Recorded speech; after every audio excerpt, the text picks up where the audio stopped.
Global बाजारों से संकेत। भारतीय बाजार कल के सत्र में बंद थे, लेकिन याद रखें परसों शाम को बड़ी खबर निकल कर आई, जहां पर यूएस प्रेसिडेंट डोनाल्ड ट्रंप ने कहा कि 90 दिन तक अब अमेरिका को छोड़ बाकी कोई भी देश पर टैरिफ्स नहीं लगाए जाएंगे। टेम्पररी पॉज है 90 डेज का, और 90 डेज के बाद ये टैरिफ्स लगाए जाएंगे।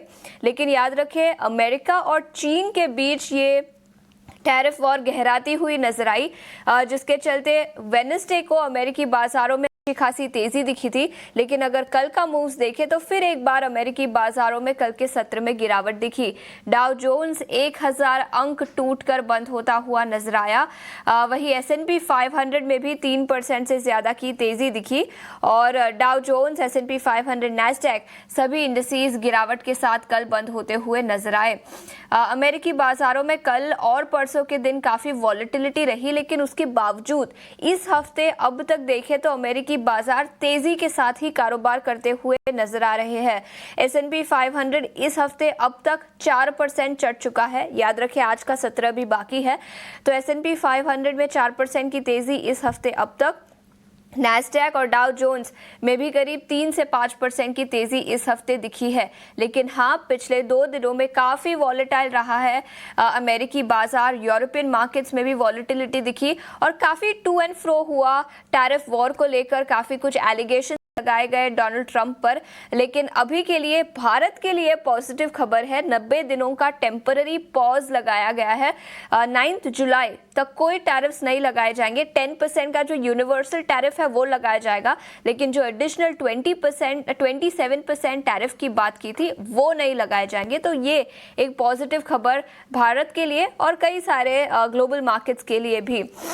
लेकिन कई सारे टेक्नोलॉजी शेयरों में अमेरिकी बाजारों में कल गिरावट दिखी, और इन्फ्लेशन और इंटरेस्ट रेट को लेकर चिंताएं थी, जिसके चलते कल अमेरिकी बाजार लाल निशान में बंद होते हुए नजर आए।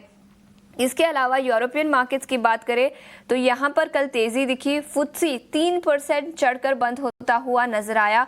डैक्स और कैक में भी 3.5 से 6% की तेजी कल के सत्र में दिखी। तो यूरोपियन मार्केट्स के लिए कल का सत्र काफी अच्छा रहा।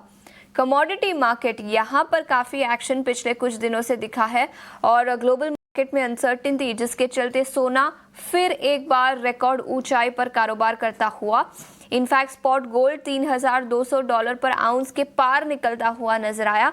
चांदी में उतनी तेजी नहीं, लेकिन फिर भी सोने में अच्छी खासी तेजी दिखी है।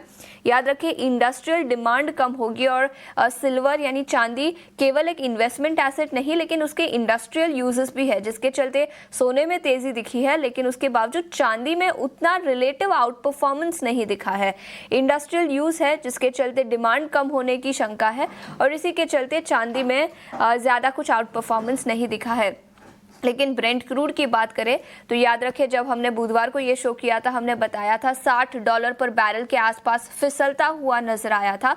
लेकिन उसके बाद टैरिफ वॉर को लेकर थोड़ी सी चिंताएं कम हुई, जिसके चलते ब्रेंट क्रूड में भी तेजी दिखी। अब ब्रेंट क्रूड $63 पर बैरल के आसपास कारोबार करता हुआ। तो कमोडिटी मार्केट में काफी कुछ एक्शन है, लेकिन चीन और अमेरिका के बीच ये टैरिफ और गहराई है, लेकिन बाकी सभी देशों के लिए अभी के लिए राहत है। 9 जुलाई तक कोई भी टैरिफ नहीं लगाए जाएंगे, और उसके बाद over a period of time क्या कुछ कमेंट्री निकल कर आती है उस पर सबकी नजर रहेगी। इसके अलावा FIIs और DIIs के आंकड़ों पर भी एक बार नजर डाल लेते हैं। याद रखें फिर एक बार भारतीय बाजारों में बिकवाली दिखी।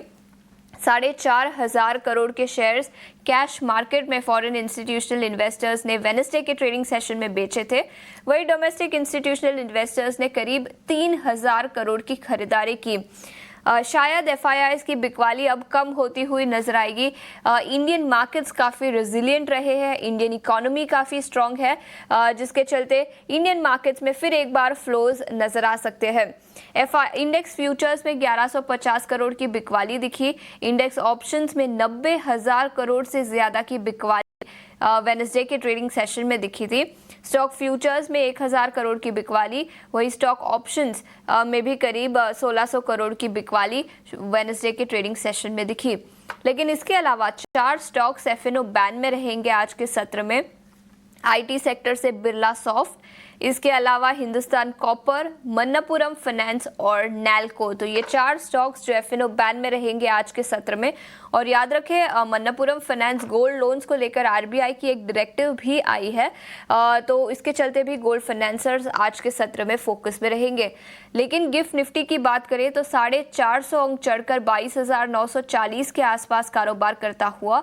ऐसे में आपको किस तरह की रणनीति बनानी चाहिए, कौन से लेवल्स पर अब आपको नजर रखनी चाहिए, ये बताने के लिए डिम्पी अब हमारे साथ फोन लाइन पर जुड़ चुके हैं। Dimpy, good morning. क्या आपको लगता है कि पिछले 10 दिनों में जो गिरावट दिखी थी वो अब बॉटम आउट हो चुकी है और अब इंडिया के लिए तो पॉजिटिव खबर ही है? हाँ, जियोपॉलिटिक्स को लेकर काफी कुछ टेंशन तो है, लेकिन इंडिया के लिए पॉजिटिव खबर। आज की ट्रेडिंग के लिए कौन से लेवल्स पर अब हम नजर रखें?